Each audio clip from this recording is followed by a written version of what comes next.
this would represent a move backward. Those comments from Virginia Tech political science professor Nicholas Geddert as Virginia joins a nationwide fight over congressional redistricting. While typically done in line with the census every 10 years, President Donald Trump called on Republican-led states to do it now to give his party a better chance to keep their 3-seat House majority in next year's midterms. It is worth mentioning that this is in reaction to Republicans doing this sort of blatant partisan gerrymandering, starting with Texas, but also we've seen it in several other states. So it is understandable why many Democrats would feel like they need to retaliate. A letter from Virginia House Speaker Don Scott doesn't say why lawmakers are coming back to Richmond, but a spokesperson for the Democratic Congressional Campaign Committee said it's, quote, to convene and preserve the right to consider a new map in 2026, end quote, calling it critical for fair representation. Virginia Republicans see it differently. It's nuts.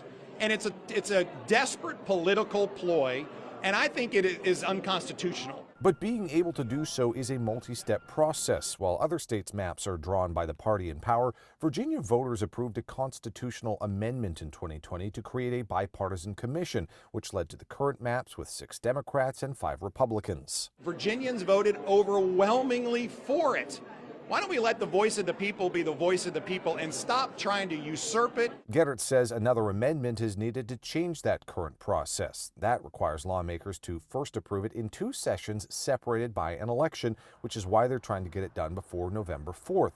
The issue would ultimately go to voters for a referendum. I do think that the Democratic majority in the electorate in Virginia is narrow enough that it is by no means guaranteed that a referendum would succeed. And while unsure about voters, Geddert says he's also unsure if all state Democrats are on board with this plan. The Democratic majority in both houses of the Virginia State House is extremely narrow.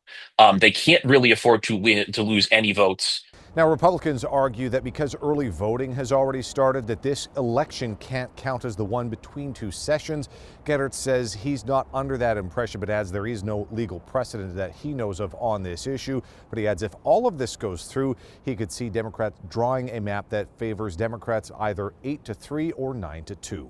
At the state capitol, Cameron Thompson, CBS 6 News.